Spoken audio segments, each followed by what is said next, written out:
Welcome to the Purple Rock Podcast. I am your host, Andy. With me for this special summer series on Heroes vs. Villains is Emma, who I brought along with me because I figured I could beat in the finals. I don't know about that. It took us like 6 tries, but we finally nailed an intro without you messing it up. Yay! Well, you never will tell me what the intros are going to be. John never tells me. Are you telling me that you're not the same as me?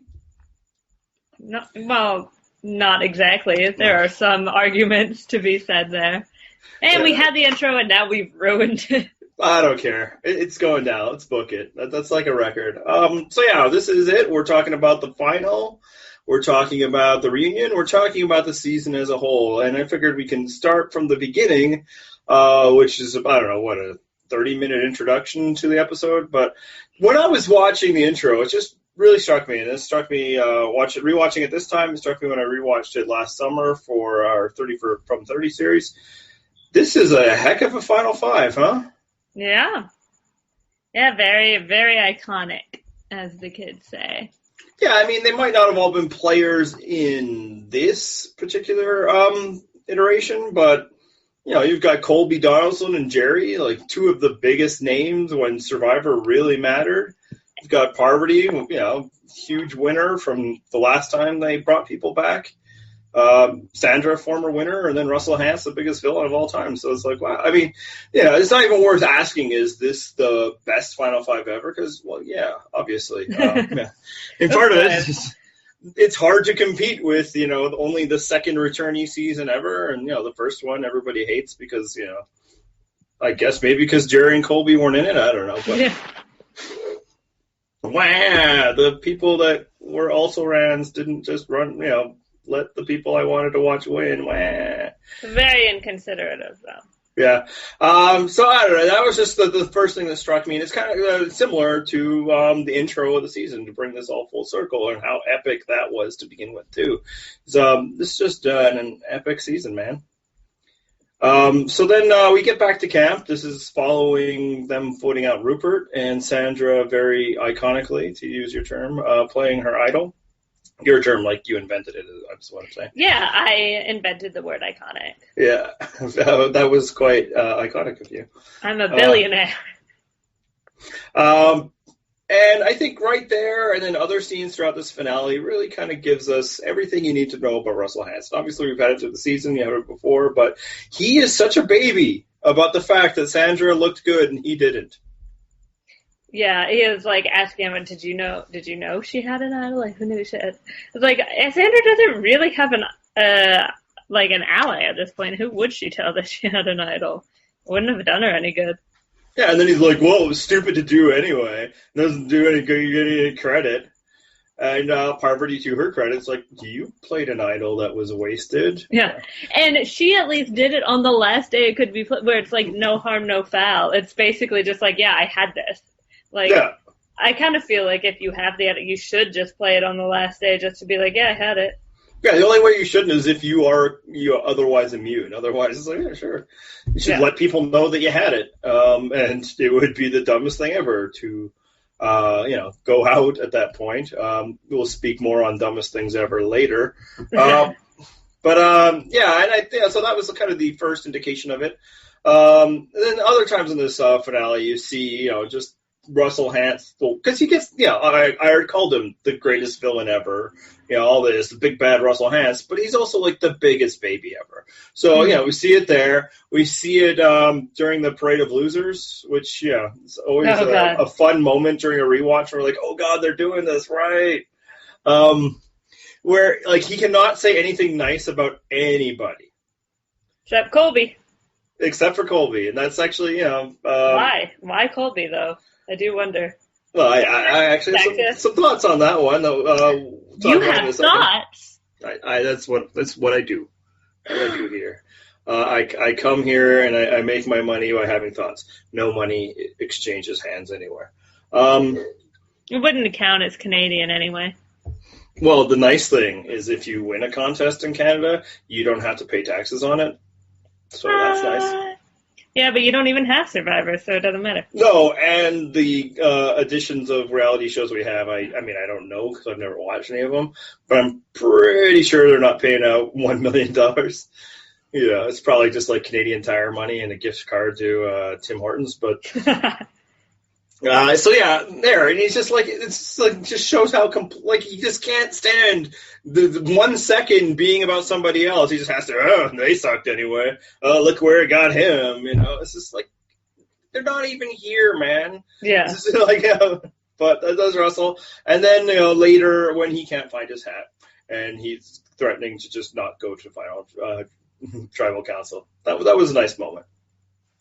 Yeah, I do like, well, it is skipping ahead, how he tries to be like, yeah, that was a good move, that was strategy. And I'm like, that wasn't like, yeah, maybe it did like shake you up or whatever, but like Sammy just did it because she doesn't like you, bro. Like, That was not like, I have a devious plan. Well, for him, and it just kind of fits into what I'm saying, he can call that a brilliant move because it echoes what he does, when he's hiding stuff and all that, which, especially, at least in this season, seemed to have like zero effect on anybody. Yeah. But it's like, oh, so you're playing the Russell Hantz Steelbook, so it's got to be amazing, but not so much. So I just brought that up to start because, for one, that is how this episode starts, and for two, I don't know how much more of this we're going to spend talking about Russell for the most part. It's kind of nice, and finale that he wins an immunity. He obviously makes a decision, but I don't know if there's much more to say about Russell Hantz at this point that hasn't been said. We'll probably do it at least more, but yeah, he's just a big baby, and he doesn't matter at all in when it comes to winning time. So, as you said, the one person he actually had something nice to say about was Colby. So, and Colby ends up being the first person in the finale to go home. So I thought this was an opportunity to give kind of final thoughts about Colby, both for this season and just in general. Although you, like most people, seem to not remember much about the Australian Outback. Yeah, I know that he, won challenges and was younger and cuter and had a weird reward with his mom and he ain't no Hershey bar and he brought Tina to the end and he led his entire tribe, into victories, and strategically, he was the one that made sure the votes went to him so that they would stay off of Keith so that they could win the tiebreaker against Jeff Farmer. But apparently, history has decided he is not strategic at all. I was 11. I'm giving you a bit of a pass. Although I swear, like everybody, like besides me at the Purple Rock, needs to freaking watch that season at some point. You're all like, "Oh, nothing happened." It's like, I have no. The biggest season in the history of Survivor at the time. Yeah. At the time. Well, and probably ever since. Like, I don't know if any season has ever been watched more than Australia. No, it just sounds funny to say like it was the biggest deal at the time, but it was the second one. Yeah, it beat the other one. Yeah. Yeah. So that's and for quite some time after, like they brought back every member of the cast. So yeah, it's kind of a big deal, and he was a big deal, and everybody seems to have forgotten that to the point where he'll never make the Hall of Fame, and now retroactively people call him stupid. And you might even say that it's iconic. Ding ding ding, that's the word of the day. And I think obviously a big reason why history is not as kind to Colby as it should be. Well, first is he lost. And modern sensibilities likes to frame that as a stupid thing that he did. We'll talk about that later. Whereas at the time it was hailed as quite heroic. Yes. But the other reason is because he did not have a great season at Heroes vs. Villains. And he didn't. I mean, he also didn't last very long on All Stars. No, he was a bit of an after. He was pretty premature. And nobody would ever spend a whole lot of time talking about somebody who was eliminated pre-merge on an All-Star season. But for this season, I think he deserves a little bit of praise. He's remembered as Superman as a fat suit. Obviously, he did not do well in challenges to the point where people forgot when Parvati was told that she was second in most individual challenge wins. She's like, to who? And they're like, Colby. And she's like, what? That guy? Although I do wonder if she was expecting it to be Ozzy. Yeah.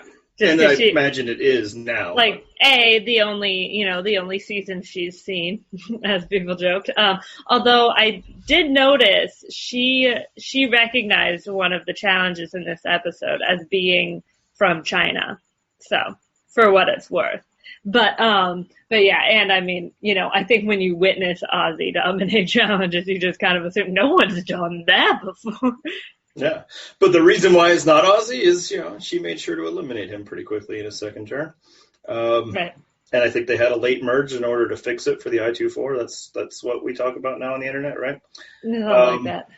So he just didn't have as many individual challenges at that time. Precisely.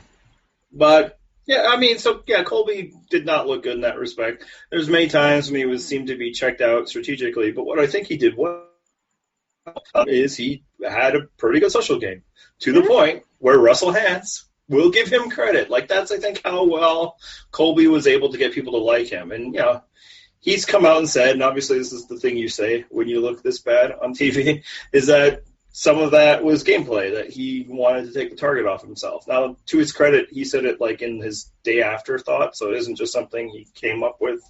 What can I say to keep from humiliating myself once this airs? Yeah, but that's the thing. It still could have been made up, but at least he thought of the excuse on the island. And I think, there could be some degree, like, I bet it's a mix, because I'm not going to completely absolve him. I think when he sucked early on, that was just sucking. Mm-hmm. He wasn't intending to suck. But I think once it got to the individual phase, he probably realized there were some challenges like, I might not be able to win this, so why try? So I think that might be where some of the strategies, like, well, there'd be some benefit for not looking strong, so whoops. Whereas he probably wouldn't have won anyway, but. Right, and I mean, he was the last hero standing, and often the last person from an alliance is because they're, considered the weakest or whatever, like there's just the least reason to target. But if you consider that he was in a pretty bad spot on the Heroes tribe for a while there, making it to fifth, that's nothing to sneeze at. Yeah, no, like if James doesn't tear up his knee, Colby doesn't make it, right? Yeah. The idea of having to play from behind and coming up with a different way, I think there's some credence that maybe he had that, combined with the fact that like an acceptance when he's, frog marched by coach on day one, that like, hey, maybe I just don't have it anymore. So I think it was a bit of a mix. But, I do think of the heroes, and like how I had to say last week that Rupert was the best player of the heroes. These are low bars we're talking about. He probably had the best social game of them all. And, there's secret scenes showing that, he was definitely well-liked amongst some of the villains. And, even in text, you see it with, what's that guy's name again? Russell Hantz. Yeah. So, not much else on Colby. Just, this wasn't the best showing of Colby Donaldson. It's definitely the last I want to see of him. But, maybe it wasn't as bad as we made it out to be, because James once had a really funny quip about him. Like, that seems to become like the Colby epitaph, Superman in a fat suit. Well, let's try to remember the Superman part a little bit. Right. So let's talk about something. Oh, sorry. I was just going to say, for what it's worth, I voted for Colby in the Hall of Fame last time. Yeah. And, the people, well, I was about to say the people that made it are fine, but no, they weren't. I was trying that Jerry made it. But, yes. I was like, you can't, Jerry and Colby, you need them both. Should be both, exactly. And so I'm hoping or maybe neither, because, the person that beat them both is not in there. But anyway. Right. But, I guess it depends on how you view it, whether it's just, sort of icons of the game or great players. But anyway, this is not a podcast about the Survivor. Let's make it about that, because, you want to make all that argument, but, Coach got it. So yes, Oh God, I forgot. Colby came much closer to winning Survivor than a lot of people that are in there. But we'll bring this podcast back to something that mattered for Heroes versus Villains, and that would be Parvati. She mattered a bit, and she does deserve to be in the Hall of Fame. And she was, I believe, in the inaugural class for what it's worth, along with Russell Hantz. How the heck did she make it to the final Tribal Council? Yeah, watching it, I was like, I just kind of had assumed that, from my memory, it's like I knew the Danielle thing happened, and I knew there was stuff where she's like, yeah, I would have voted for Sandra, but I figured well, she must have maintained that like Russell bond, so he just wanted to be at the end with her. But then I was like, when watching, I was like, wait, how did this happen? Like, Yeah, because Russell keeps saying that, and not just this episode. The groundwork was there that she's the most dangerous person. She's the only person that could beat him in the final two. Yeah, like, that's like and through like the rubric of which he views the game, that makes sense, right? Like, oh, she's the only other player, the only person playing strategically. I mean, she's riding my coattails, but still. Like, all I can think of is, I mean, I guess as far as I can tell, it must be as simple as she says at Final Tribal, which is just he knew that he could get Jerry's vote. Yeah, no, I mean, that's, I think, the only explanation given by the episode. Yeah. I guess it's like, well, and that's nothing. One vote, Russell. Like, maybe, have you counted it up and you needed that one? And I mean, he is dumb, so I wouldn't put it past him to be that short-sighted. But it's such a minor reason, and nothing else makes sense. And like, here's the thing: it's like, yeah, you think you'd get her vote, but will that still happen if you vote her out when you've promised her final three? Yeah, I mean, obviously that part just doesn't like enter into his brain at all. He doesn't understand that part. But yeah, it's just more just like, but that's one vote. Previously, you kept worrying that Parvati would take a lot more votes than Jerry would. So why do you care about this vote when, like, it seems like he thinks that he can beat? Obviously, he thinks he can beat Sandra easily. That's where we get the awesome scenes and then juxtaposition. But he also seemed to think he could beat Jerry very easily. So why do you care about her vote? And it's just, I think, so that's the explanation. The only explanation that we have. I think probably the easiest explanation is, I think he was just smitten with Parvati. And I think, he enjoyed her attention, and he just couldn't bring himself to do it. He wanted her to like him and to be amazed by him and that continuing because, that's what she's good at. And, it's not hard to believe that, like, Russell Hantz had never received attention like that from somebody like that. Yeah, I mean, you can definitely buy that. I mean, that's Parvati's whole thing is just, being charming and people wanting to be around her. Yeah, so it's a puzzler. If anybody else has any other theories, because it's like, I mean, I think part of it is he probably felt he could beat anyone because he's Russell Hantz and he thinks he can beat anyone. Mm-hmm. And I didn't put this on the breakdown, but this is actually what I'm talking about. Sorry, really, really big bug on my wall just distracted me. Oh no, do we need to call somebody in? Is Terminator? Is this a situation? Do I need to monologue for a bit? I mean, that's not really my strong suit of just like talking without giving, but I could give it a shot for your sake. I'll just try to out of sight, out of mind it. It probably won't hurt you. You're not in Florida. It's like this big. Okay. Yeah. Oh, God. Treat this like a Survivor challenge. Okay, keep talking. If you can't podcast about Survivor with bugs around, maybe you won't be able to compete where they're everywhere. Thinking about creepy crawly things, this actually I forgot to mention, but like, do we think that Russell thought that he had won Samoa? Okay, so it seemed like there is that confessional. It seemed to be like the prevailing theory before that, it's just in how he behaves. You'd think maybe he would have learned his lesson. So I know there's theories or conspiracy theories or whatever that he just had to like do a confessional with both ways or something, like as if he had won, or as if, because it also, like, what he says doesn't really make sense, because he's like, yeah, I thought I could win before by bringing people who didn't do anything to the end, but that didn't work. So this time I'm going to bring people who didn't do anything to the end, and that'll work. Yeah, and so I was watching for it this time because I think he thought he won Samoa. Not just by the way he played here, but the way he reacts in the Samoa finale. That is not the actions of a man who would come to terms with it. Because keep in mind, like, he doesn't know, right? Like, that finale has not aired yet. That was, the look of a man who realized that he just lost Survivor twice. Right. Because I'm pretty confident he knows he's lost to Heroes, which is Phil. Yeah, like, he's dense, but no one's that dense. Yeah. I think it's just a Franken quote. I actually watched it, so because I was really intense on this one. And while he's talking about what his plan was last time, that's all VO, that's all voiceover. And then a little bit of it didn't work, and I didn't. It was something like that. then we cut to him and saying that, and then we go off again. I think it's just as simple as they grabbed, him saying, and I didn't, or something, throwing it in there so that, they can maintain the illusion that these things are sequential, not like kind of fool. It's not even like I think they're trying to trick people so much as they just don't want the cognitive dissonance of the casual fan trying to be like, oh, yeah, that hasn't happened, blah, blah. And I think throughout the season, the rest of the season, for one, they probably forbid him from how he did. Interviews from other contestants have suggested that. They probably just edited around anytime he bragged about how he won before against that group of idiots, and it's so great to be around All-Stars.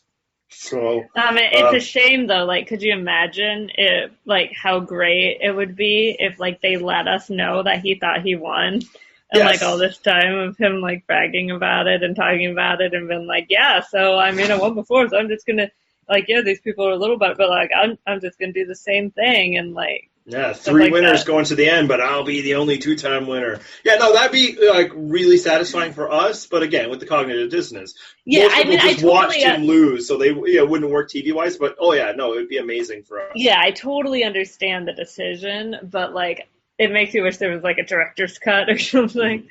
So I will forever believe that he thought he had won Samoa. Honestly, don't come at me with any evidence of, like, in an interview he said that no or yes, or unless it's yes. If you have yes evidence, share it with me. No, I don't believe. So sorry, I just feel like it's just entirely possible that maybe Russell Hantz would make up a lie or something to make himself look less bad. Just crazy. But it's just, the Parvati, the final tribal council, just doesn't make any sense. I think, it's a feather in her cap for the most part. More than anything else, why didn't she? Because Parvati's good enough to not get voted out there. And, I don't have a really hard time believing that she was going to get voted out until she talked to Russell that last time. Mm-hmm. So when that happened, getting back to it, it seemed like he wanted to take the people he thought he could beat. And obviously we get the great scene of him saying that, right to Sandra's face, I want to bring you to the end because I think I can beat you. And obviously, but here's the thing, and we always will make fun of Russell for that, and we always should make fun of Russell for that. I'm certainly not naysaying that. But Jerry also thought that Sandra had no chance of winning. Well, here's the thing. Yeah. That I wonder about that, because now maybe I'm only remembering one scene and you're remembering multiple scenes. But what I remember of that coming up is when Russell and Jerry are talking amongst themselves, and it's like, oh yeah, like, man, great that she didn't win immunity, like, we got this, and it's like, yeah, because, like, this is a ticket for one of us to get $1 million, and like she said, like, yeah, Sandra didn't do anything, and like Parvati just rode your coattails. This is fine. Like, I also don't think Jerry believes that Parvati. We see Jerry not only even before Tribal Council, in her speech or whatnot, we see her like praise Parvati and stuff like that. So I don't know if she necessarily thinks it's true, like, or if she's just saying that to Russell because the alternative is bringing Parvati, and I think she's confident that she won't, that Jerry is confident that she wouldn't get more votes than Parvati, so she wants to make sure Parvati's gone. If that's the case, then, telling Russell that Parvati only rode his coattails, not the wisest strategy. Should be like, man, she's dangerous. That girl's dangerous. She can beat you. Well, Jerry is not a perfect player. No. She's not bad, but she's not. Yeah. What I want to say is, if she truly believes that, I'm not going to say that, it means that she's an idiot. I think what it just says is that Jerry views this game in a different way than most jurors. And not in a way that, like... on the carpet now. I saw it again. Well, are you capable of, killing such a thing? I'm not talking, like, ethically. It just, obviously, this is bringing up a whole, like, set of gendered stuff and all of that. Like, we just had this discussion on Slack. I said, no, I'm not capable of killing bugs and spiders. Because, just squish it, woman. Grab a Kleenex. It's not a big deal. I don't have access to a Kleenex right now. It's so big. It's too big for that. Just so you know, that's the screenshot for the episode. It's okay. It's okay. Okay. Just lift your feet up and you're good. I doubt. Yeah, I've already. Okay. I doubt it will crawl up. The bed, but maybe Okay, if it does, I cannot promise that I will not scream. I don't know which one I'm hoping for now. No, I wish you luck through this hard time. I thought but it I was think better when I couldn't see it, but it's so much, it's actually worse. that's right. Where could it be? It could be anywhere. Remember that time on Survivor when a bug went into a lady's ear? I'm not being helpful. So what I think just what it says about Jerry is she views Survivor from a different lens than other jury members, and not in the way that Russell just doesn't understand how juries work, but in her exit interview, not exit interview, but her closing words, the extended version or whatever, she just thinks that Russell played a great game, and that's who she's going to get her vote, and that's who people should vote for, and I think she's just thinking in terms of gameplay, and probably because she has been a juror before and, didn't seem to hold grudges, although it's hard to tell because she had to choose between two people who had betrayed her. But I think that's just where it's coming from her. She thinks that, that's how she views Survivor and how she thinks she's going to view it. And she hasn't come around to the idea that, no, the jury's going to vote for the people they like best. I mean, she knew it enough to know that Rupert and Colby were huge threats. So she's not, as dumb as Russell, who toyed with the idea of bringing them. He toys with a lot of ideas. So her whole plan was that Russell should vote out Parvati, which obviously is better than Russell voting out Jerry. Because Sandra would be easy to beat. Do you think she could have beaten Sandra? Let's take Russell out. Russell's not beating anybody, so let's just say Jerry versus Sandra. Okay, Sandra still gets Courtney, still gets Rupert, still gets Candace for sure. Definitely gets those three guaranteed. Jerry probably gets Coach. Yeah, I would say definitely. And then honestly, the rest of it, I feel like is pretty up in the air. I don't think she gets Parvati. Good point. Probably, yeah. Parvati has spoken highly of Sandra. Doesn't get Parvati. So now we're talking Amanda, JT, and Colby.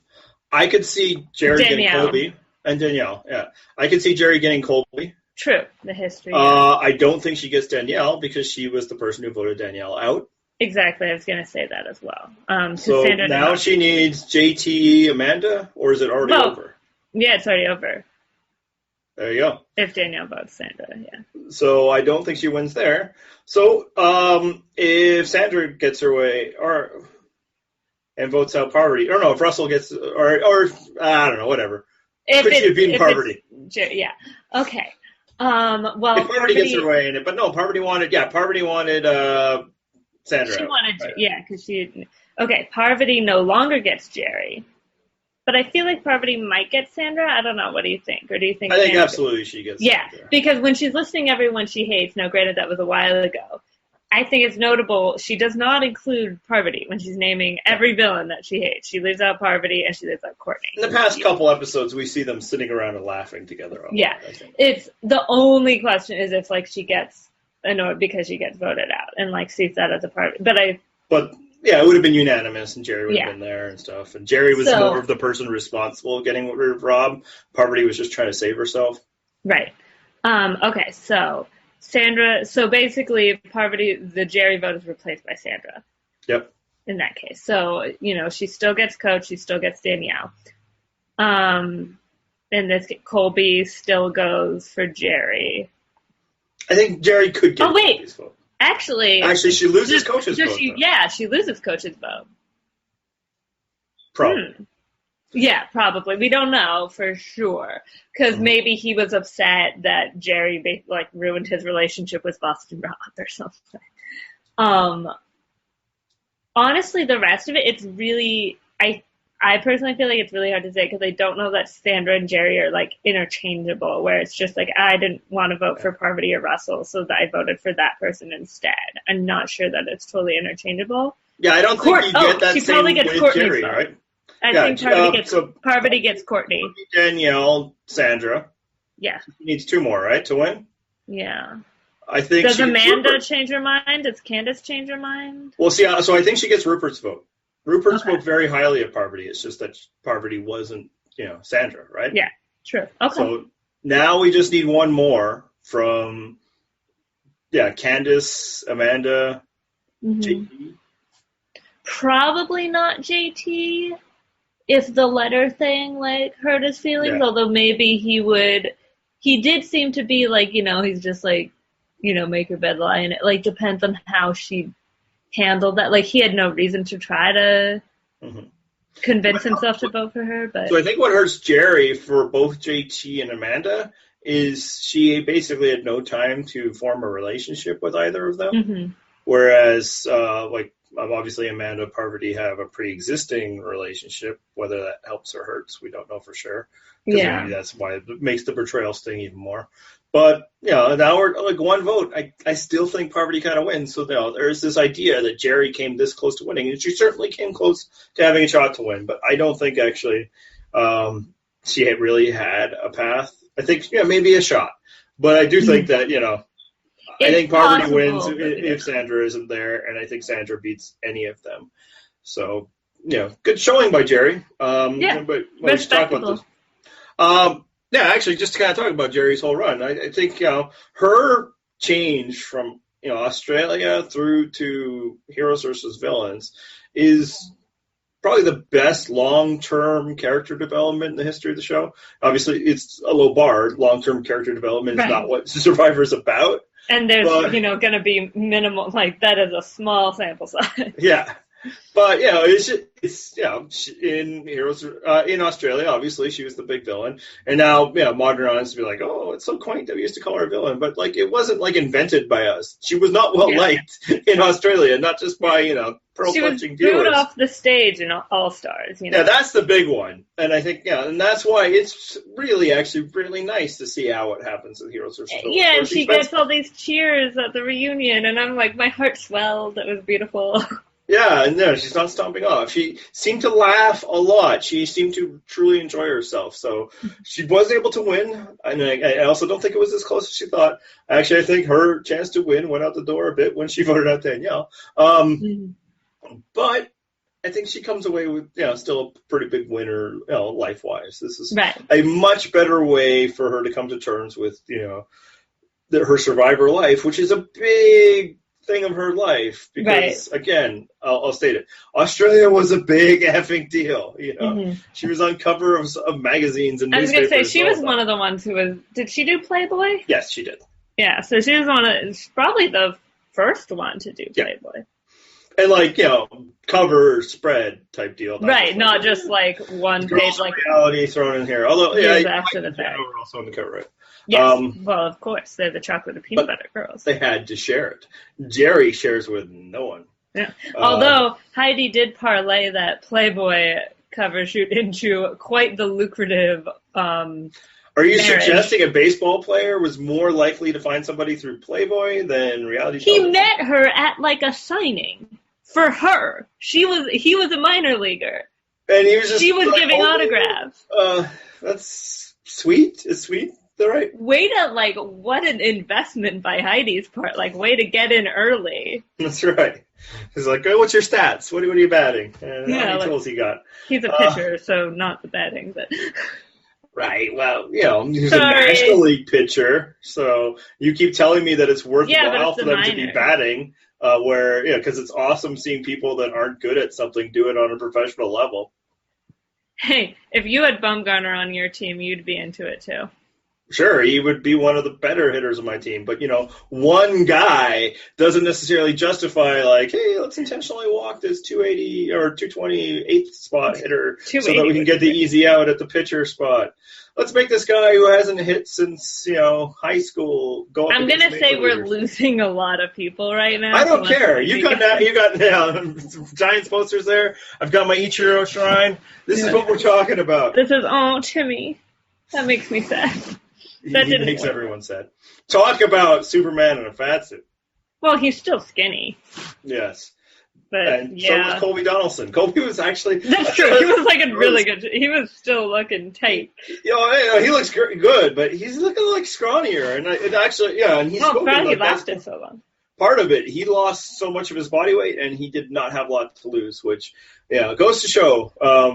put some meat on if you're going back to Survivor if you're a guy, because frankly they don't. Probably, if a woman tried to play that strategy, like that was cast to look good in a bikini, they'd be like, "Oh, last minute scratch." Yeah. Apparently, that Carolina or whoever did that and then got voted out first, and she's like, "I gained like 15 pounds. How am I gonna lose this now?" Well, actually, we might talk about her a little later. So yeah, no, it's just nice. I enjoyed Jerry throughout the season in a way that obviously we couldn't before. Even though, she just got a harsh deal in All Stars. Rupert tried to drown her, so that was nice to see. So now we get to Final Tribal Council. And do you have any general thoughts about how the Final Tribal Council went? Final Tribal. Well, I thought. What did I think? Oh, it's fun, with everyone bashing Russell and explaining to Russell. Like, it's not just like how he's probably used to before. It's just like, we don't like you. We think we're mean. But he's there because, they're all-stars. So they're like, this was bad strategy. Like JT, saying like, hey, I will admit, I have made my bed. I will lie in it. I understand. I took a risk. It didn't pay off. You need to understand that what you did is not paying off. And when Danielle is lecturing you at Final Tribal Council, it might be a time, on how to manage a jury. Right. Because, did she get 2 votes? I don't know. It's time to take stock of your life, which is not something he will ever do. And he never once, he never really had the realization where he then tried to, walk everything back. It just wasn't happening. No. He just stood his ground. And obviously there's been other survivors who've liked that in the past when they recognize they're not going to win. I'm like, sure, give him a finger. But but this was not that. They were like, look, this is what, he's like, I'm not going to tell you what you want to hear. And it's like, but that's what this is. That's ask the thing. Todd Herzog if you shouldn't tell people what they want to hear. He has no idea who Todd Herzog is. I know, I'm just saying, But, what was your favorite moment out of the Final Tribal Council? Favorite moment? It's a question I wrote down, and I don't know if I have an answer prepared. I don't, Did you? Did you write It's there. I really feel like it's not, well, you spelled it with there. a U, so I didn't recognize I it. spelled it the way the Queen makes us spell it. What Queen? I follow the no Queen's Queen. English. You bastards. Those U's are important, even though they actually have really no real function other than for me to just, show that Queen's I'm English Canadian. is really inefficient. Aluminium, what is up with that bullshit? You don't need it. Yeah, and frankly, Anyway. if we obviously Americans have the advantage on intelligence and the way to evolve thought, so we shouldn't really be arguing. How's that election going? So favorite moments, obviously, Courtney was pretty cute with Sandra. Yes, Courtney was fun. Honestly, if I'm being totally honest, it was a little overkill for me, just the but super obvious, you're my girl, love you. It's like, okay, let's try to make it not like you're entirely voting for her because she's your bestie. Try to make it like she did something well. 2 favorite moments for me. One, I can tell you my least favorite moment when you're done. We talked about, I think last time, was Parvati's line about making the dragon my pet, which obviously I have now debunked, but who cares? The things don't need to be true, they need to sound good. And I think it got her 1 vote. I just remembered my favorite moment, so you can keep going. No, go. I just said one thing. I'm hoping you say the same thing as me. Okay, probably. Well, I was gonna say too, the best part of the dragon thing too is when she starts saying it and they cut to Coach and she's like, "Dragon? No, that's my thing. You can't talk and then about that. I see." And my whole ethos is about that. Doggy. So, yeah. Well, you backed me into a corner. Oh, actually, the thing I just remembered was actually from the reunion, so never mind. I liked when Parvati totally blew up Russell's spot with Jerry. That was fantastic. Yes, that was great. That was a great moment. That was a great, not just television moment, but really smart. Mm-hmm. And it was set up. earlier in the episode when her and Sandra are talking. Like, he has no idea what he's in for going with two women. Yeah. And and actually, it's kind of set up throughout the season. Whenever he would try and like pit two people against each other, it's like, oh, well, I'm going to go talk to her about that. No, you can't do that. If you go, you're gone. I promise you. And it's the same deal. It's like, I'm going to tell them about this when you lie. Now, the one thing I didn't like about it is then when Parvati, responded to Jerry's, rhetorical question about what happens when you assume in her, best teacher's pet voice. That was a little too cute, but I think at that point, Parvati was probably excited to get a win. Yeah, she was like, I did it. Yeah. It makes an ass out of you and me. But yeah, it's obviously any moment where Russell looks stupid is a good moment. Another awesome one is when Coach is talking to Russell, and he wants to sound all his smart by quoting scripture, and he's really just quoting Indiana Jones. I'll admit I didn't catch that. I caught it when you mentioned it, but I didn't personally. Have you not seen Indiana Jones? I have seen Raiders of the Lost Ark. I did not see it until college. That's okay. I will allow, you are allowed to, go back and watch things as you're older, but you haven't seen The Last Crusade, the one with Sean Connery? No. You probably shouldn't be doing rewatches of Survivor. You should be watching stuff like Die Hard and Indiana Jones. Anyway. Die Hard. Get it together. There's no bugs in your room.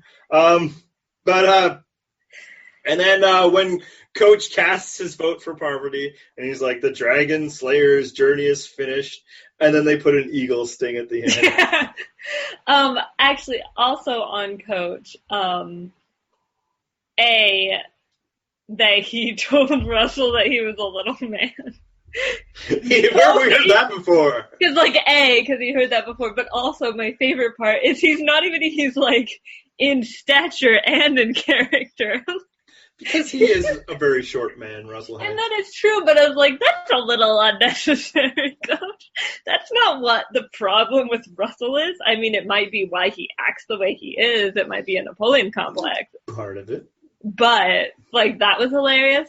And then, as part of one of my least favorite parts, his whole thing was, well, Sandra, you did nothing. You were so weak out there in the challenges, when I'm sure Sandra did a lot at camp. I feel like she probably is a good camp life person. So it's even if for him it's strong and the team and stuff, it's it's not all challenges. Not everyone's going to have that.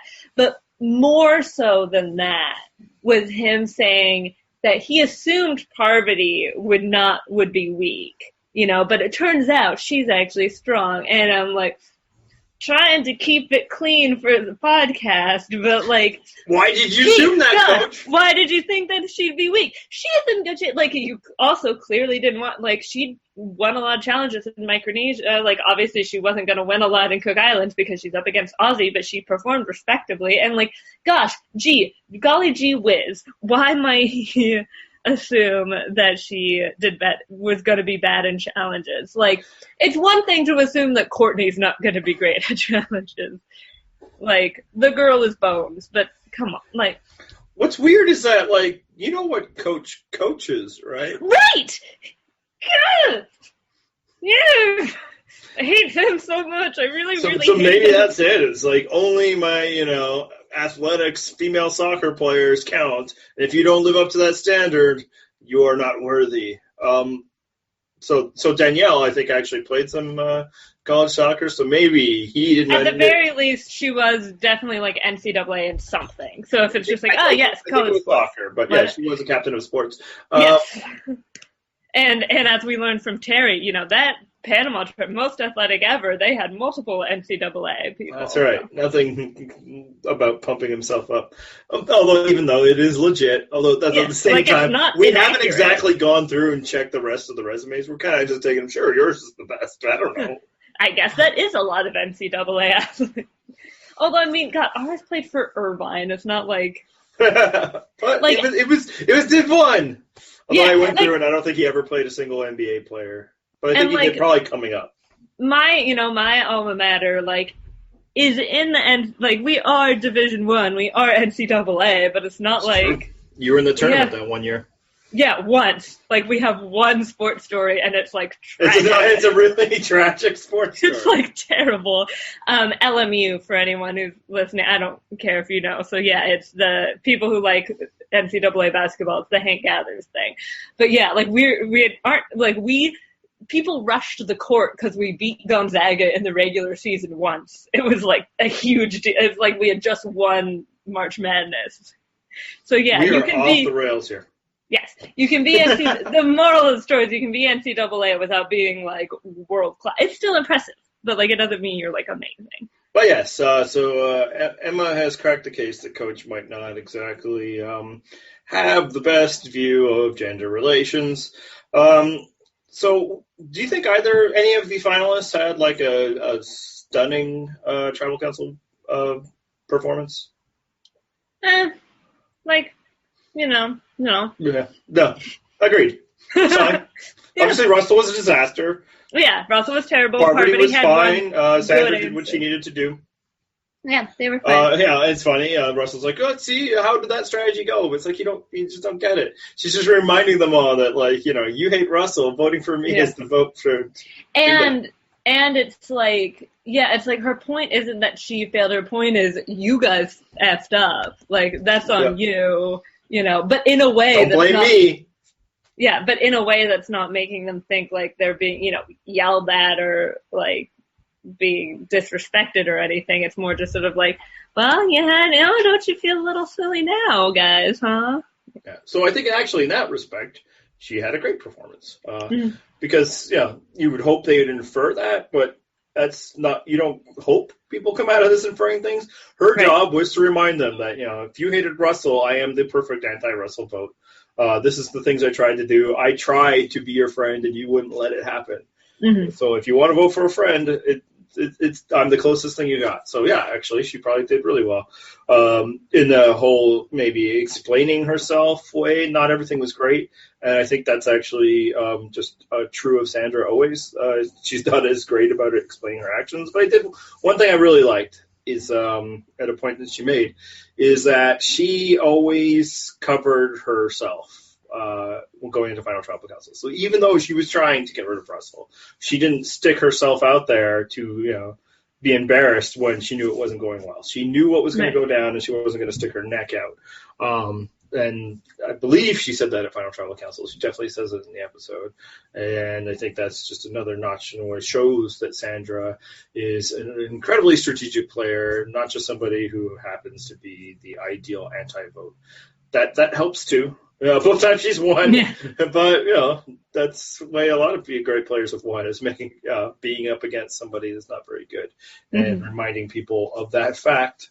So Parvati did not win, and I've spent a few of these episodes just kind of underlying why that might not be the biggest crime that some people think it is, but I think in the result might seem like I'm like anti-Parvati or thinking that she was playing as well. And I wanted to spend this moment to just give some praise because I think she was actually really good, and I imagine you do that. You think that as well, so I'll let you talk. Okay, well, yeah, I mean, obviously the double idol play is great. I think it's worth mentioning that she knew that the move was to get rid of Sandra, and no, she was not able to enact it, but even just understanding that a jury is going to want to vote for Sandra shows much more game fortitude than the other. And it's fitting because when you did the Game of Thrones comp thing, she was Marjorie, who I also adore more than, she's my moon and star. Spoilers. Nope, I was going to say, spoiler warning to this. Marjorie is also somebody who knew something was going to happen right before it did. Way to not trust me to be able to say that, by the way. But yes. Sorry, interrupting people is my thing. Mm-hmm. But yes, along with spelling words with U's. But yeah, that is the point that I was going to make, is that, it shows, a comp we already knew was like pretty accurate before for the similar sort of like, oh, she's flirty and uses her sexuality, but also is just really cunning and smart and blah, blah, blah. But now with further evidence of things that have happened, there's even like sort of another, like, knowing all the things doesn't always save you in the end, and help, but you still know the things, and that shows that you're smart. Like, yeah.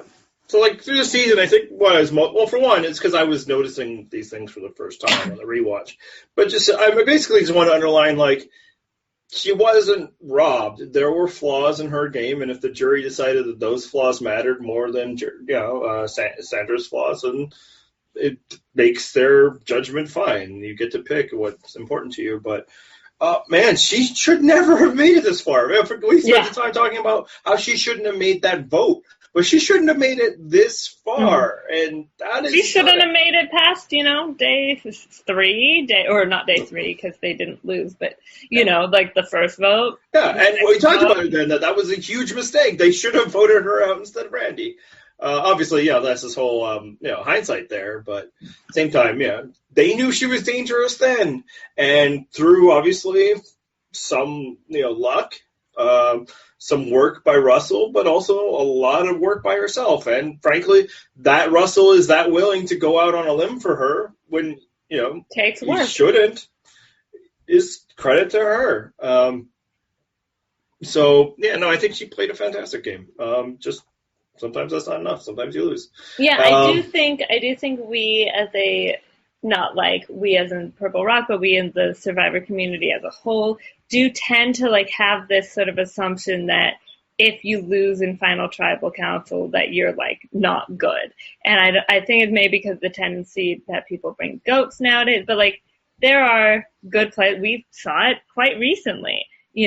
Good players that lose in the end. And I think for a while people were acting like Steven was really sort of the only example of that, and it was just because he was against such a golden boy. But otherwise, even if it's a strategic person, it's like, well, they didn't, Rob wasn't good to the jury and like stuff like that. Whereas like you can still, it's flawed obviously, but like most games, even winner games, are usually not perfect. But like, Amanda still played a good game in China, just can't do the Final Tribal. Rob still played a good game in All-Stars, just underestimated, like didn't, realize that exploiting previous relationships might come back to bite him. Like Russell sucks. Yeah, and I think that's actually, that's where it comes from, right? Yeah. Where that whole attitude, or if you lose in the final, like if you lose right before, that's a circumstance. Yeah, then they're the golden angel, It's because of, it's the reactionary thing of people being tired of responding to Russell fanatics, right? Yeah. Like, this whole attitude that like the final, if you lose in the finals, they're talking about Russell. And it's like that there's a wide range. Yeah, Russell loses in finals because he's burned so much to the people where they just won't vote for him. How many votes has he gotten in a final? Like two? Yeah.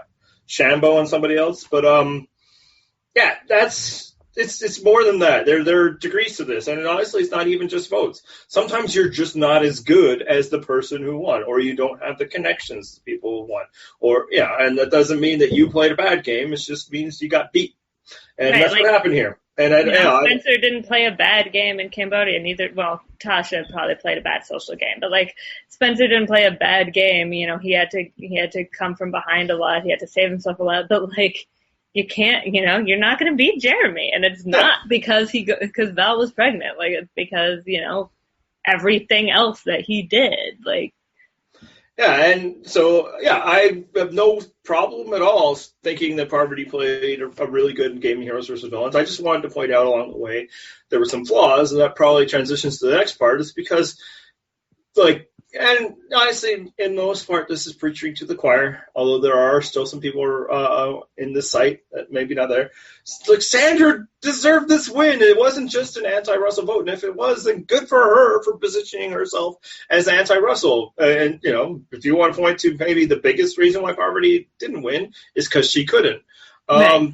But yeah, it isn't, no sane person thinks that Russell should have won. But a lot of people will still say Parvati should have won, and no. If the jury decided she should have won, then great, but they didn't, and that's the scoreboard. And so let's talk about how awesome Sandra is. Sandra's great. We love Sandra. This is the difficulty at the end of a season where you know who the winner is. We've said a lot of it, but Yeah, like it's not like it's like yes, this is the finale podcast, but it's not like wow, can you believe that happened? It's like yep, the thing we knew the whole time was happening, and that we acknowledge. How is this going to happen? It happened. Yeah, just yeah, I think it just needs to always be underlined. It's not just she played the great social game, not just that she had the friends on the jury.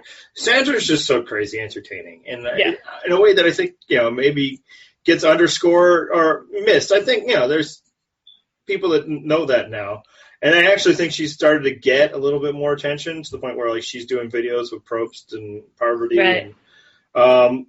But it's because she plays under the radar a bit that maybe people don't always think to list her as some of the most entertaining players, but like she does it all, other than win challenges, which although here's the thing, she's actually sometimes really entertaining in challenges too, because of her ineptitude. But they're like, oh, that was fun. No, that sucked. Or how about when she made it to the second level of one of the challenges? She's just like, I'm just as shocked as you are. But they even included that in her winner. I know, as they should, because she is crazy entertaining. When we're talking about the best talkers in Survivor history, she has to be on that list. Because, just so much of what she says is gold. And that's why they bring her back. And it's, probably was a mistake that it took so long for them to bring her back, but a lot of that was just, the timing of it all. All Stars was too soon. I believe they asked her, but she was like, I'm good. I believe she said no. And then, I think, and then Micronesia with no winners. So this was the first opportunity. And I think, actually, it's weird that, like, a lot of people's legacy in this game just seems to be determined by how close was your season to an All-Star season. Because the farther it is, suddenly you get forgotten. Nobody, post Heroes vs. Villains, people don't forget Sandra, except for maybe the people who have like reason to try and belittle her. But just that's probably the thing that stood out for me more than anything this season. Even though I knew it was happening, it's just Sandra is crazy entertaining, and a lot of the focus early in the season, we talked about it, was Rob versus Russell. And that was interesting. One of the best preseason stories ever, low bar. Russell versus Sandra is better. And part of it is because Rob versus Russell is just two of, like, halves of the same coin butting heads in their ultra macho way. One of it's, the super insecure Russell versus, the cockier, more secure Rob. But they're still kind of, like, samey guys, right? Right. Sandra versus Russell provides a real, contrast. And I loved it. Especially because Russell lost. Yes, I was going to say, and we get the satisfaction of, him not winning. Yeah, because honestly, it probably wouldn't have been anything if they didn't have to edit it to show Sandra's win. It would have been, Samoa. Do you sometimes forget the name of his first season because it's just like Russell? No. Me neither. That was it. I'm glad we can solve that. All right, so moving on to the reunion. It's an issue of talking about like the most popular season in Survivor history is that most of the things about it have already been discussed to death, but I still feel like perfunctorily we should discuss a bit about Russell's whole "the game is flawed." America should have a vote. Yeah, because maybe somebody's listening for the first time. They really want our hot take on this. It's stupid. It's so dumb. And, like, good for Jeff for being like, that's not Survivor. Also, I think everyone, mentions this, but, like, another great part of that is Rupert, who presumably hates Russell, like, applauding, like, yeah, America should have a vote. The last time they did, I got $1 million. That was great. Let's do that. We're going to do that again? Fantastic. Yes, America has never gotten this wrong. That's my favorite part of that, too. It's so good. And but do like how everybody, when he starts going off, it's just like, oh, everyone hates him. Like, it's just, and yeah, my favorite thing, this is the thing that I was thinking of as being the finale, and then I realized, or being the final tribal council, and then I realized, no, that is actually the reunion, is when like Russell starts lecturing Sandra, and like they're arguing, and Parvati is just like, oh my god, I thought it was done with this, and it's just like, oh, and like, get away from me, why am I in between this? And then more so when Russell just drones on and on and on, and she just looks like every woman who's ever had a man not shut up at her is just slumping. For the people on the podcast, just or people listening to the audio only, just, you know, face squished onto fist, tremendously annoyed with every sound that is happening around her. I've never experienced that. Yeah, I probably have. I just don't look at people in the eye, so it's hard to say. Yeah, no, she was, and then that I've was done like that to you on this podcast, Andy. and you know I wasn't looking. But yeah, no, everybody was just so tired of his act. And yeah, I love the way Probst handled it. Both just, you know, shutting him up and it's like, yeah, that's great. Go play that game. We'll play this one. And then, like, you know, bring in Go people. play Pirate Master. That's right. And then, like, hey, Tom, get a load of this guy. Yeah. And Rob, I like how Rob, like, starts like he's, like, you know, like he's going to help Russell out. Like, what do you think he means to say is he doesn't play to win? Rob, Yeah. That's not what he was trying to say at all. It's okay. Russell, whoa, almost knocked off my headphones. Yeah, Russell's just like so like offended. He's like, oh, do you play to win? And he's like, no. Or he's like, yeah. And he's like, well, how many times have you won? He's like, I haven't won yet. But like, he's like, accepts that. Like, it's like, just because I tried, like, I play that way doesn't mean it succeeds. It's like, how many times have you won, you know? And then, of course, the like totally subtle setup for the next. Yeah. Who knew? Yeah. So that leads us in. Gosh, maybe Is that- that'll be a season someday. Says Yeah, Jeff. so is that the worst thing to ever come out of a reunion? The fact that they planted the idea of Redemption Island right then and there?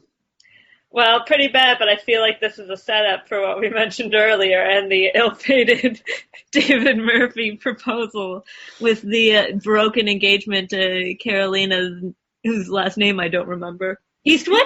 Eastwood. I like did that. it! Yeah. Yeah, no, well, here's the thing. So there's that. Oh, There's that was Dan's so apology and Worlds Apart. Yeah. There's Rudy coming back after a decade to call people queers again. But, you know, I think you can still argue Rob versus Russell's the worst thing to come from it because then it led to a whole season. Yeah, whereas a lot of those things are self-contained. I think That's right. When that hour is over, we never have to deal with them again unless you're some kind of sadist who listens to Dan Foley podcasts. But the closest, I think, would be actually the David Murphy, Carolina Eastwood thing, because that was an engagement that happened, and then we got to the drama of it ending because he was with Alicia from One World instead. Uh-oh. oh, you just scooped Barbara Anderson. Have we talked Yeah, about I knew her? this one this time. Have we talked about her on this podcast more than, say, Candace? Anyway. But yeah, those are all pretty bad. I mean, obviously we'll have to wait to see if like the Sia Humanitarian Award becomes like a regular thing on Survivor. Oh, then Lord. maybe that will be the worst thing. But yeah, I mean, at least that would, as bad of at least it's like doing good in the world. You know, like. whereas trying to conceive of a season where it's 1-on-1 in a freaking 20-person or 18-person, you know. And when you get contest. voted off, you're not really voted off. Yeah, it's like, well, how do we do this 1-on-1 if they'll just get voted out? Because that's what they should do. I know, nobody gets really voted out. Yeah, no, yeah. The ones... And let's make it also about Jesus. Well, I think that was the evolution of such a strategy. Well, it started, though, because Matt Alrod, he planted the Oh, seed. yeah, then people like, love this Jesus stuff, more Jesus. That should be our clip. We'll put that at the end of the pod. Yeah. That'll be at the end of now when people play the music. More Jesus. We're going to hell. Yeah, If there's it's one. possible we just lost a sizable portion of our audience because clearly this is the first time they've learned that we don't take things seriously. Yeah. We have a very conservative fan base. Absolutely. So yeah, no, that was bad. Let's relitigate Redemption Island right now. Yeah. So I guess kind of the only Not sour good. notes that come from the season that it led to Rob versus Russell, and then at the very end of the reunion they show a preview for Nicaragua. And it's just Yeah. like, woo! Actually, if anyone remembers our old, you know, for the original season rankings, of which there are updated ones on the website now, that Yeah, and originally we won't post them at the same time as this podcast, so maybe you know John. But yeah, so originally we did, you guys did a whole podcast series. This was on the old side, so I was just sort of a person you talked to frequently, but was the first guest, which meant I got to talk about how Heroes versus Villains was awesome. And you guys asked what the worst thing was, and I said, A, not enough Courtney, B, led to Redemption Island. Accurate. Tell me I'm Can't wrong. judge that, going back to Russell's game is flawed whole whining thing, how close did Aubrey fans come last season to being Russell fans from Heroes versus Villains? As someone who was very, very surprised to see Aubrey lose, probably pretty close. It's different because she's not like an abhorrent person. So I think there's like a little, but I think part of it, so much of it was also just in response to the Edgic thing that people just didn't want.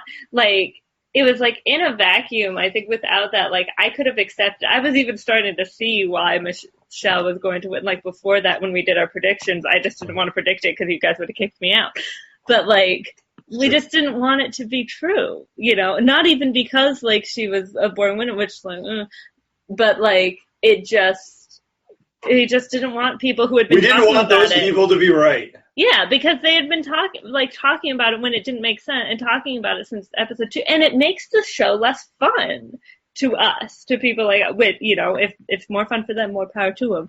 But, like, yeah, so it was that. And, like, even people, most of us, it's like, okay, sure, if Michelle wins, but it's probably because then Aubrey must get voted off right before, and how terrible is that? And so when that doesn't happen, and, it's just this, like, wait, what?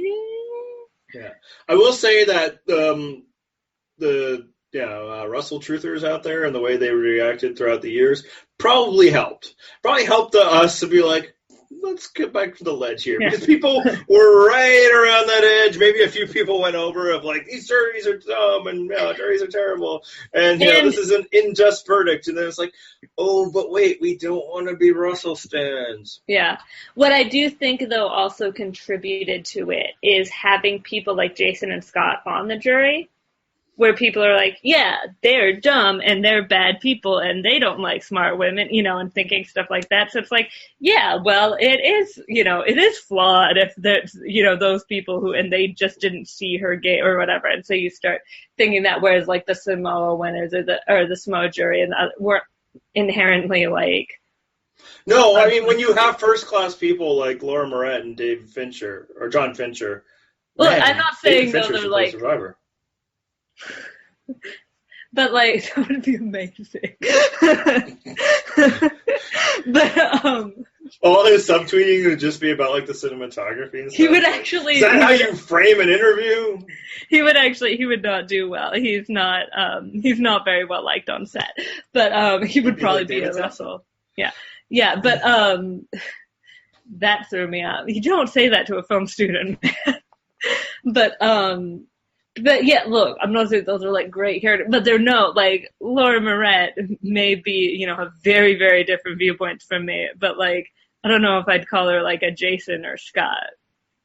I'm just saying, it's like, you always get, at least in the context of the show, too. Just this Heroes versus Villains and how it's just a good reminder, like, just make sure if you're somebody who always defended Sandra about jury's verdicts are always, sacrosanct, don't be that guy who's like, Aubrey was robbed. Instead, you just got to finesse. You can be that guy, like, I am disappointed in the result. Yes, absolutely. Or you can finesse it a bit, like, I probably did. Is like, this show didn't show me why Michelle should be the winner. And edgy people were like, oh, they sure did. I'm like, no, they didn't. They showed how she would be the winner, not why she should be. Yeah, or this how... is fun to relitigate.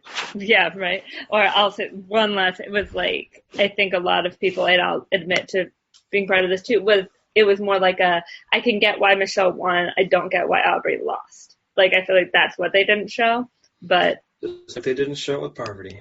But if you're on a rewatch... But when you rewatch... But as you say, this show is not designed to be rewatched. It is not. You shouldn't have to. I don't think you should. I think you can, and that's, actually, quick talk, because this is what we're doing. Rewatch. I think it is rewarding to rewatch Survivor. Yeah, I just don't think that's the primary consumption model and the way that the storytelling is driven. It's not a mystery to be unlocked. It's not this thing to conversation between it. It can be that, and if that's how you enjoy it, that's great. But Survivor, the broadcast show on television's #1 network on prime time, is designed to be consumed week to week, wondering who will win. And if a season fails at that, then it fails. Thankfully, Heroes vs. Villains both didn't fail at it at the time. We come away from Heroes vs. Villains the first time saying one of, if not the best season of all time. And, really quickly for this now, I feel the same way. I've not changed at all. Rewatching now, still, at the end of this, we've rewatched the whole season, still the best season of all time. In fact, like the episodes we thought were going to be the, less interesting ones, were still really great. We're still, super interesting. No, I should add that I'm probably not someone who is prone to change their opinion once it's been stated in a public forum. What? That's shocking to me. I'd like to think that I'm not. I'm able to process new information, but the difficulty I have is ever assuming that I'm wrong and other people are right. So, who knows? But, I just get to flip it back on the thing I just said. Taking in new information doesn't mean as much because when I watched it the first time, that's the thing that matters the most. In general, this was fun. Feeling like every week I gotta watch a few more episodes, and really I just want to keep watching Stranger Things or something. That was a bit of an interference, but it's worth it for Heroes vs. Villains. I like how a couple of people in our staff were like, I'm skipping out on that rewatch. I just had to do this. It's like we're forcing you to watch the best season of Survivor ever. Yeah. And Matt, our dear, dear, wonderful friend Matt, who we like the best, was like, what do you mean? I get to rewatch Heroes vs. Villains. This is great. Yeah, we should be so lucky. And he's watching Stranger Things. He can do it all. You too can have it all. Ladies. I mean, we know at least one of those people isn't exactly watching quality television. This is the sort of thing that John would have ended up. I like it when my shows are funny. Why can't my funny shows be funny? They put chocolate in my peanut butter. Way inside baseball there. Getting back to the reunion. So they did, in addition to, the Russell Hantz whining and all this, they decided the dumbest moment of all time. And they have a big segment and an award, and they, haul out Eric Reichenbach. Poor, sweet Eric Reichenbach. Yeah, and... Which, can I interrupt this segment to quickly make a point about Eric Reichenbach? Because you may know, so Eric Reichenbach, as of now, and as of since post-Karamoan, has had buzzed hair, has had shorter hair. Eric Reichenbach, in the Heroes vs. Villains reunion, has short hair. Eric Reichenbach, on Micronesia, famously has long, flowy lion hair. Did Eric grow his hair back out specifically for Karamoan because he has the Micronesia hair on Karamoan? Yeah, they're like, we'll bring it back, Scooper, but you need to look the same way you did before, so... That takes a while. Keep sending us photos of your progress, and we'll think about it. Because, we're already have to stretch the idea that you're a favorite. Although, again, I get it that he's... Yeah. And as we discussed actually earlier in the season, the best way to come back to Survivor is either, I guess, be really awesome, but that's hard, or do something incredibly stupid, and then punches your ticket. To that end, they had 5 moments, and 4 of them were by people who were there in the Heroes vs. Villains cast. Now, exactly. I think part of that is just the ease of production. I think you have to bring back Eric if you're going to talk about this at all. You can't not have Eric. But then I think they were like, that's enough. We'll just we'll find it amongst here because really we're doing this because 2 of the moments were this season, and obviously James is an easy one. Yeah, James is an easy one. Colby, that was probably the biggest stretch. That's one. BS. But they're like, he's here, whatever. Yeah. And I think Colby actually felt personally insulted by that, which, frankly, it's insulting, so that makes sense. And then, betrayed by his good buddy Probst there, who had already moved on to, a new love. I actually even have in my notes, I'm like, hard to argue that that's a dumb move when the footage of it shows him being like, way stoked on Tina winning, and not just like a polite, like, "Oh, I'm so happy for you" hug. He gets out like, "Yeah, yeah." Yeah, and like he was celebrated for it. Ryan Gumble was like, "The world doesn't need another Richard Hatch," and freaking Rosie gives him a motorcycle. Like that is putting modern values onto previous season, which is again why your first viewing of something Survivor is probably more important because you're viewing it through the proper lens. And so I think it's both that they did Colby. I do think it's just because it's like, well, yeah, nominations are always 5, and we're not going to bring somebody else here, but yeah. What should have been the 5th? What is the 5th dumbest move? I did have this on the breakdown. I was expecting you to have an F. You did? Number 16. Anyway, so I'll kick us off. Nuts. You don't have to look much farther than Micronesia. It's Jason Siska and the stupid stick. Oh, yeah. Okay, yeah. Or, if that's not a move enough, how about not playing the idol? Yeah, playing the idol when everybody thinks you need to play the idol, and I've told you need to play the idol. At the point where James is like, nah, of course. So what is this boy doing? Yeah. So, that's one. Yeah, good point. That's one. Another one, if you want to get into this whole, Colby's dumb because he took the wrong person or whatever. It's like, well, there's Ian.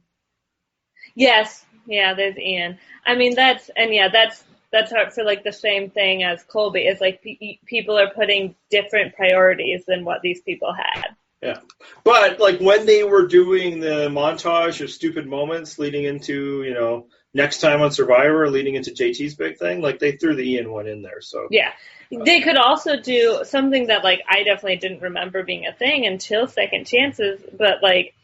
Varner's thing wasn't just about the tiebreaker, but also that, like, he stepped down for the reward, when it turned out he needed immunity. You could have thrown that in. Yeah, so I think there were other better possibilities. How about Dr. Sean and just always... Just existing, yeah. Yeah. So, I think they did Colby wrong there. Really sick before final immunity? Yeah. Now, look, I understand. If Colby picks Keith, he wins. Yeah. But, it was a different time. There were other things. They were, people were legitimately becoming famous and being raped over the coals. He got a Gillette contract. Yeah, he got a lot of things. He was on an episode of Curb Your Enthusiasm.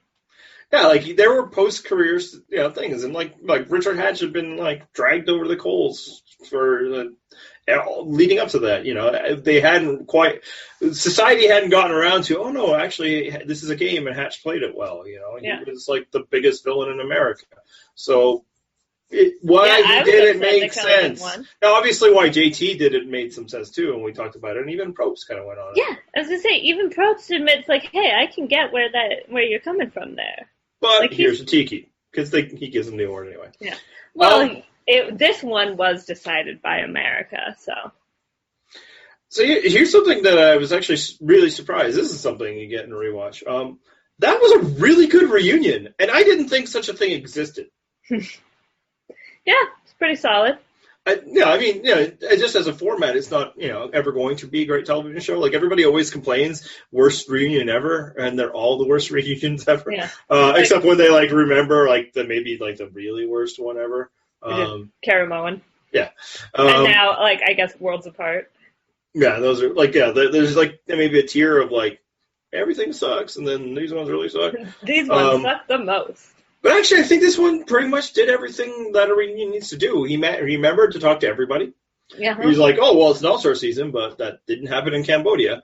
Yeah. And I know some people think it's unnecessary, but you know what? I like how much time does it really take to ask everyone like a quick question? I like to hear from the people personally. Yeah, I could say that for like maybe first-time players, maybe it's not necessary just because you could tell there's probably going to be some really thirsty like early boots that'll like try to take more of the time that they're allowed to have. Mm-hmm. But yeah, I mean, these are all people like, especially in Cambodia, like people voted for them. Give them a little bit of time, and not just like, oh, hey, you were the last person, say something. Like, he found reasons to talk to everybody. Mm-hmm. Everybody but Russell was able to keep it brief enough. Yeah. He asked some good questions and like brought back themes and not just, all about one person the way that, modern reunions tend to be. He remembers that, James was a dick at the beginning, or Yeah. that Although Randy still doesn't like human beings, that sort of thing. I did think I didn't love, actually, I did think it was a little weird the way he handled the James thing, because it was like, he just kind of kept pushing it, and it's like, I guess, because James is pulling a little bit of the edit thing, but it's like, look, if James felt like he was having a good time, like, he was having a good time. Yeah, and like, that and then I get them not wanting people to trail off too much, but like I really didn't like how he talked to Amanda when Amanda like started to talk, because as someone who actually played with James and was around, and she's like, well, actually James is it, and it's like, oh well, here comes Amanda, stepping in to protect James, and it's just like, don't make it weird, Probst. I actually like that because I think it actually does underline, their dynamic, especially from this season. I think probably part of the problem why, reunions tend to suck is Jeff Probst is used to interviewing these people over a period of time that has no limit, and he will drag them as much as he needs to get the answers that he wants for television, and he can't do that in the live reunion show. And obviously it's become worse now that they try to make the live reunion more than what it should be, which is just a recap of the season that we just watched. Right. And frankly, I don't get why they try to make it more. And I understand, you got, Pop Star coming out. I understand wanting to do something with them. But it's like always like this remembrance of Survivor. Let's bring in these people and let's interview that. It's like nobody wants that. It's not like people tune in anymore, I think, just for the finale or the reunion. This is only for the people who've been watching the season, so let them cap off the season. But I do think, one of Probst's flaws as an interviewer, and it probably serves him well at Tribal Council, is he wants an answer, and he's going to keep asking you until he gets it. And James wasn't following that script. Yeah, I will say, too, actually, it wouldn't have him talking over Amanda wouldn't have bothered me as much if he had said oh, here comes Amanda doing this, if he had then let her make her point. And I get he's trying to make it through, but doing that and then not actually letting her talk, it's just a little bit of oh, here comes this woman trying to say something, but nope, you can't. Mm-hmm. And then I wonder if the show still needs to be live. Do reunions need to be live? I guess probably now more than ever, I guess they do, right? Spoilers get out one way or another. But it's just if they could even just edit it a bit, record it on, Sunday, the day of, but then give them 2 hours to just break it down. Maybe it'd be better. But at the end of the day, who cares? I mean, we basically want to see who wins, and then Survivor's over for several months. But again, getting back to this one, I actually thought, it was really satisfying. I got at least something. It's never going to be as satisfying as what fans want, because what we want is 3-hour recaps from people what they did. It can't be that. It was at least something. It was something from everybody, even Sugar, who was like, "Why am I on camera? Why am I?"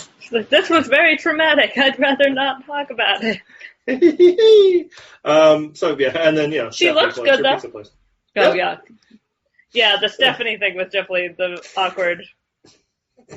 But I don't care. And especially she's like, "Come on, Jeff, what else do I have?" And it's I think she also was married to, at that time, a fairly successful major league pitcher. I'm like, that's not nothing. Let's be honest here, Jeff. You're never bringing me back. I wonder if she would have been brought back if it wasn't for the pizza thing. The pizza thing just sticks. You messed with my show, lady. But I don't know, or maybe Blood versus Water would have been an opportunity. All right, so any other final thoughts on the episodes, the reunion, the season as a whole? That weird monstrosity of the Ultimate Player that they... Oh, God! Which, of course, was a man. Of course. Duh. Which, I mean, really... maybe it was transgender. Maybe it was very progressive. Well, I don't know which pronoun to use. That would still be a man, Andy. That is a...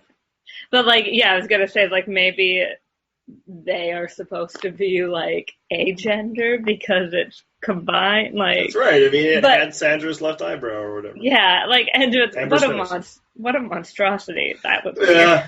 Why That's did they do clearly that? like somebody like, ooh, we just learned this technology. The CBS viewers will have their minds blown, and maybe What makes the Ultimate Survivor is definitely what their physical appearance is. absolutely.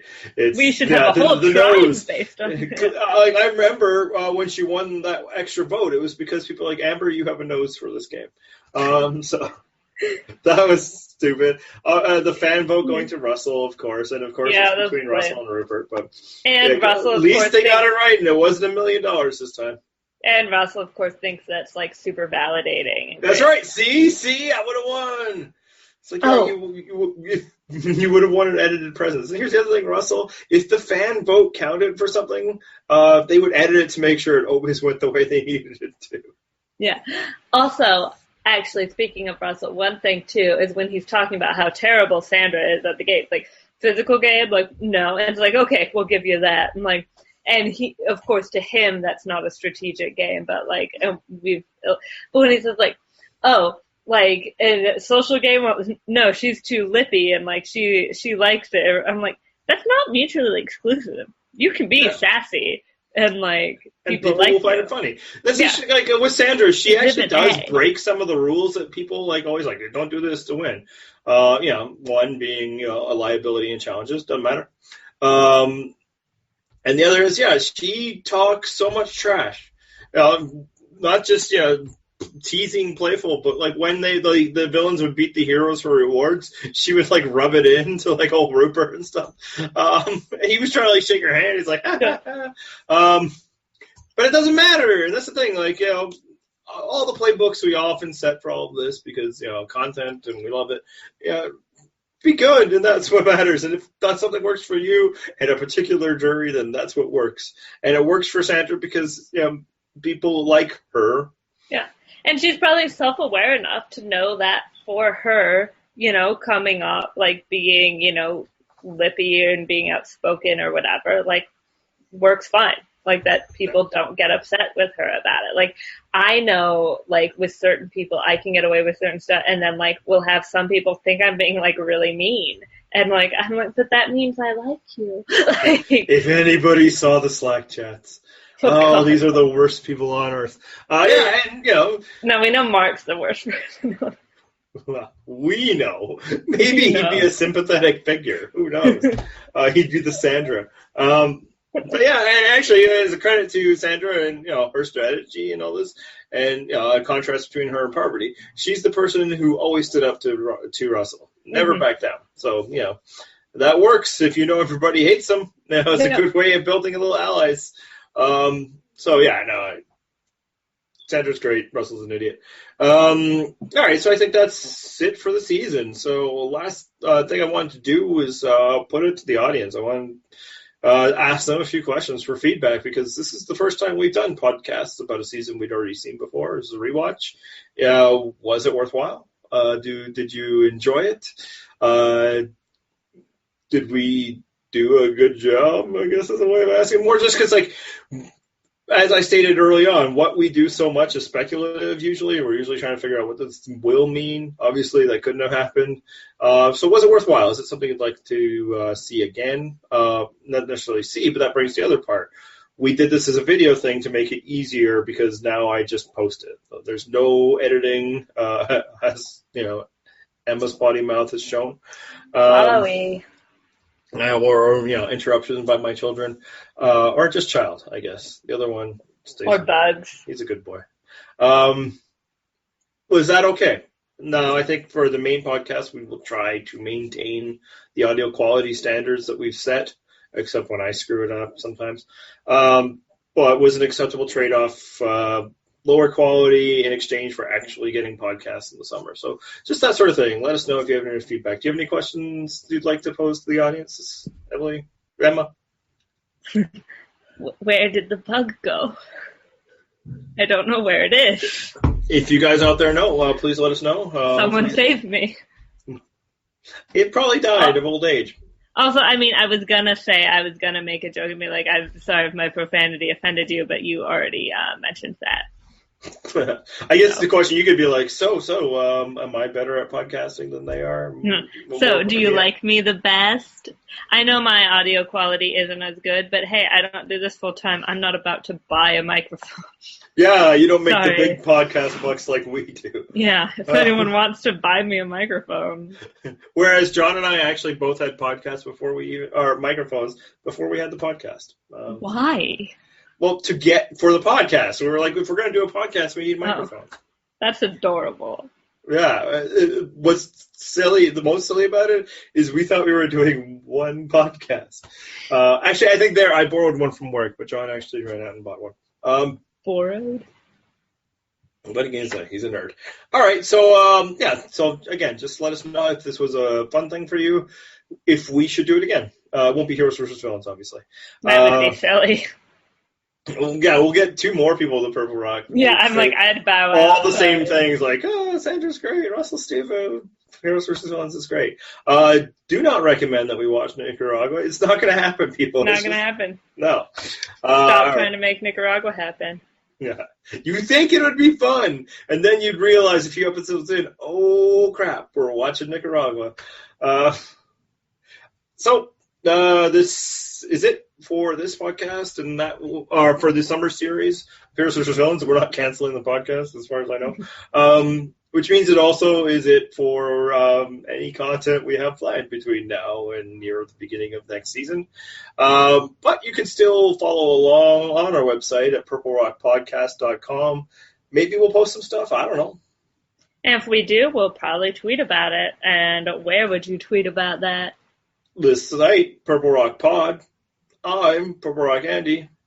And I'm Purple Rock Emma. Hear that, Andy? What's Emma. my name? Emma. Purple Rock Emma. It is your fault for becoming friendly and a real person.